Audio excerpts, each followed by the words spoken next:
I've been arrested 18 times for my art, but I would be in jail permanently if it weren't for my art.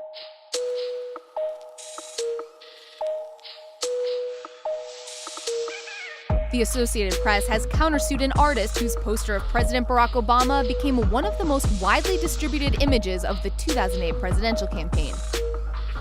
I think that making art about world leaders is an extremely important part of an artist's role to make social commentary and make images that actually transform the reference for their own agenda.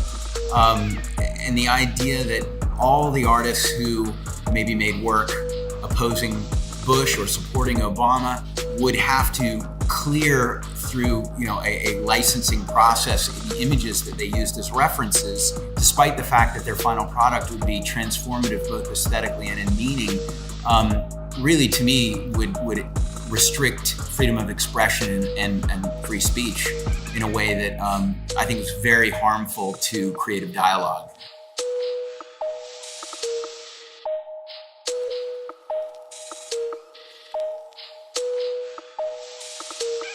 Shepard Fairey's company is also named in the answer and countersuit filed Wednesday in federal court. Fairey and his company sued the AP last month in an attempt to prevent AP from enforcing its copyright in the image.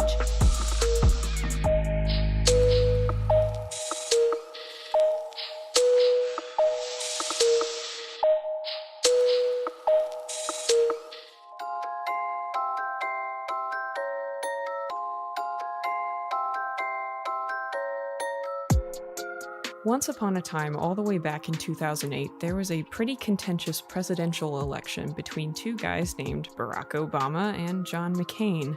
Now, most of you are probably too young to remember the nitty-gritty details of this particular presidential race, but that's okay, because I was about 12 when it happened, so politicking around wasn't exactly high on my priority list at the time either. The main things you need to know are what the two nominees' platforms were while running. In a nutshell, McCain played to his experience as a politician, and Obama pushed for change in the establishment. This fundamental difference between the two campaigns ended up playing out quite visibly in the demographics of their voters. Younger voters and progressives mainly ended up voting for Obama, and older voters who wanted to maintain the financial status quo as it was under the Bush administration primarily voted for McCain. Demographic plays a huge part in anything, whether it be elections, marketing, or even which Netflix movies show up in your queue. More than likely you've gotten one of those surveys on YouTube at some point where it asks you what your age is, which ads have appealed to you in the past, or if you recognize any of the names of the brands it lists out for you.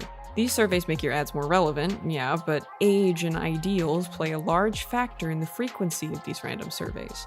The answers to these questions dictate the ads you see on news websites, which results pop up first in your search bar, or even which apps are advertised specifically to you based off your age, race, gender, and other general interests that appeal to your specific demographic.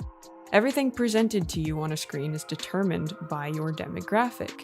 Enter a guy named Shepard Fairey. Fairey is an American contemporary street artist, a graphic designer, an activist, and a founder of a fairly successful clothing line that relies heavily on influence from the contemporary skateboarding scene in New York. He attended the Rhode Island School of Design and became known for his bold, iconic style that was based on heavy stylization of visual imagery and a general idealization of certain images. He appealed to the young demographic of voters, and he strongly supported Obama, so it really wasn't surprising what happened next. Fairey came into the limelight for the best and worst reasons possible during the 2008 election. Some would argue this fiasco I'm about to talk about here propelled him to fame and renown in the artist community, but others would argue against him, citing thievery and a general disregard for social and artistic etiquette. I'll let you make up your own mind once I explain everything here in a second.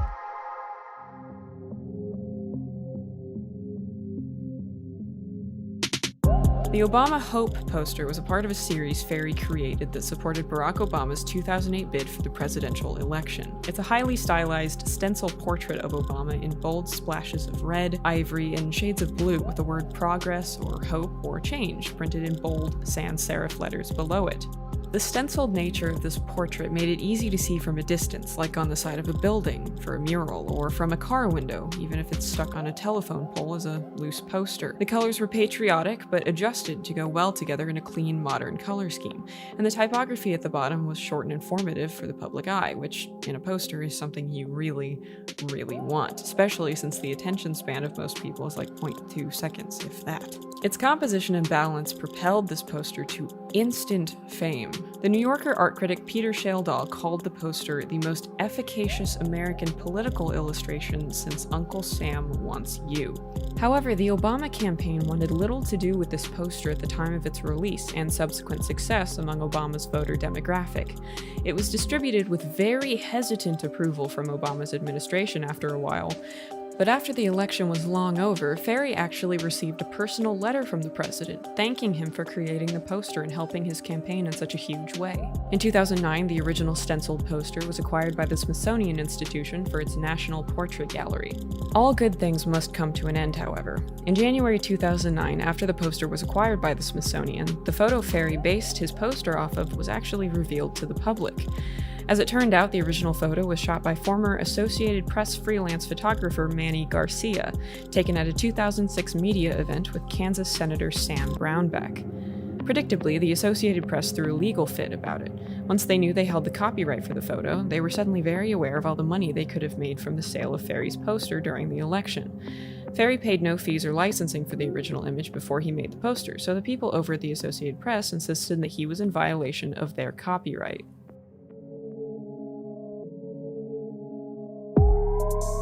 Copyright, in a nutshell, is the exclusive legal right given to an originator or an assignee to print, publish, perform, film, or record literary, artistic, or musical material, and to authorize others to do exactly the same. But let's break this down a bit more.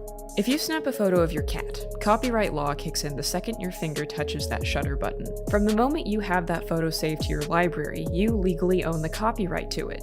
It's your creation, and you captured that moment from that specific angle. No one is legally allowed to take that from you unless you grant that person explicit permission to use, reproduce, or market that photo of your cat. By law, you will own the copyright to that photo throughout your natural-born life and 70 years after your death. There's no paperwork, no lawyers, nothing. It's an automatic process. Congratulations. However, work-for-hire photography is different. If a photographer is hired by a business or company for the express purpose of taking photos, copyright is typically relinquished under contract and given to the business the photographer is working for. Manny Garcia took that photo of Obama at that 2006 media event, but since he was being hired by the Associated Press at that time, the Associated Press was technically the one who retained the copyright to that photo. Fairey didn't ask them for permission to use it, so by law, he was technically infringing on the Associated Press's copyright to the Obama photo. Fairey, however, disputed this. I'm an artist, so I really believe that, anything that stifles one's ability to communicate and express themselves is undesirable, but I do believe in intellectual property. But, when the AP approached me after one whole year of the image being out there, and in every interview I did, I acknowledged that I did a Google search and used a reference from the internet that was an AP photo. They said, okay, we own this image, we want damages, you're gonna have to submit to our will, and obey. And I said, well, I don't think I should have to, but if it'll make you feel better, I'll pay what would have been the original licensing fee for the image. And they said, no, we want damages. And I said, what damages? Your photo's worth way more now than it would have been worth. Fair use is a subsection of copyright law that allows copyrighted materials to be used without permission, fees, or licensing, provided they are used for limited and, quote, transformative purposes such as commentary, education, criticism, or even parody. This is how YouTube channels such as Cody Ko and Noel Miller. Husband leaves wife for younger woman. Hell yeah. Which is just, a common issue for a fearless entrepreneur. Yeah, exactly. Or for budding entrepreneurs watching this, I guess. If you're thinking of leaving your wife for a younger woman, Don't do it. Or do it. I don't know.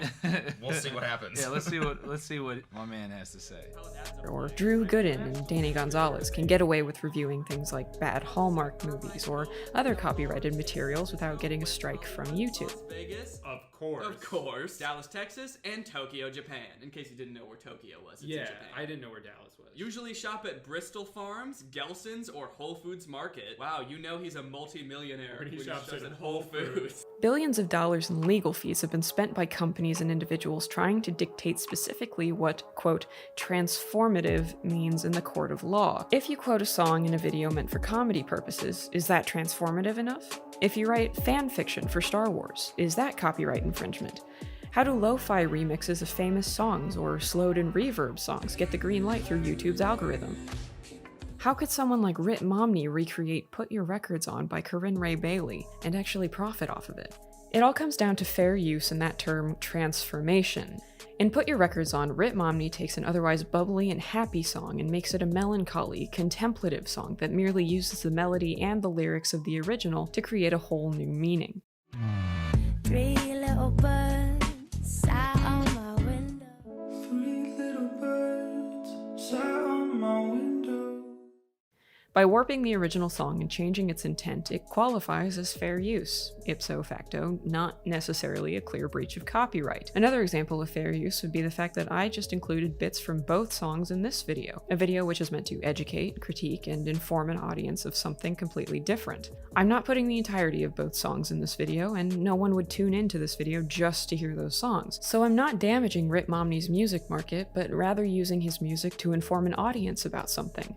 Thus, fair use. However, if she wanted to, Corinne Ray Bailey and her record label would be well within their rights to file what's called a DMCA takedown notice against Rit Momney's song. More than likely this isn't going to happen though, because Momney's made Bailey's song that much more popular all of a sudden in the year of our Lord 2020, and I'm pretty sure she isn't complaining about the influx of cash to her bank account. But the fact remains that a DMCA takedown would still be an option at her disposal should she choose to enact it. Remember the term DMCA takedown for a hot second, because we'll come back to that.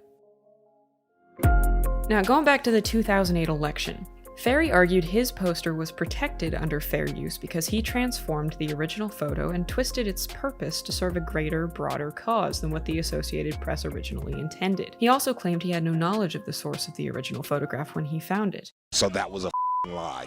Fairey ended up filing a federal lawsuit against the Associated Press for their public claims against him, seeking a declaratory judgment that his use of the photograph was protected by fair use and did not infringe their copyright. The Associated Press, predictably, wasn't entirely thrilled by this. They still felt they were in the right to their claim, so the issue proceeded to federal court. Now, Fairey did eventually admit to having known about the Associated Press's claim to the photo after one of his employees discovered documentation citing his prior knowledge of the photo's source. Manny Garcia, the original photographer, also came forward to state that he surprisingly still retained the copyright to the photo, not the Associated Press as they claimed. Per Garcia's contract, he still retained his rights to the photo, and while he was happy with the effect it had had on the world and how it helped Obama's campaign, he still did not, quote, condone people taking things just because they can off the internet, end quote. In the end, the judge presiding over the case urged a settlement, stating the Associated Press's likelihood of winning the case overall due to Fairey's prior knowledge about the source of the photo, and the fact that he tried to destroy evidence that would prove this. Both plaintiffs settled out of court in January 2011, and the Associated Press soon announced a collaboration with Fairey to continue merchandising the Hope image through more legal channels than before. The two parties also agreed to a hefty settlement, but the exact figure of the settlement has remained confidential since then, and likely will always remain as such. But Fairey did still get 2 years of probation, 300 hours of community service, and a $30,000 fine for destroying evidence. At the end of the day, no one really knows who truly won the lawsuit between Shepard Fairey and the Associated Press. Shepard Fairey said in an interview once that he doesn't understand why he was sued for something when the photo itself at the beginning was worth nothing, until he transformed it into a beautiful icon and poster for an election that was happening. The Associated Press didn't see it that way, of course. They saw dollar signs and they saw lawful justification. There's never really a clear right answer when it comes to fair use, or copyright law, or DMCA. There's only happenstance, opinion, and intent, and those things really matter. Please be cautious when using references or getting ideas from online. Your artist friends will thank you, and honestly, so will I.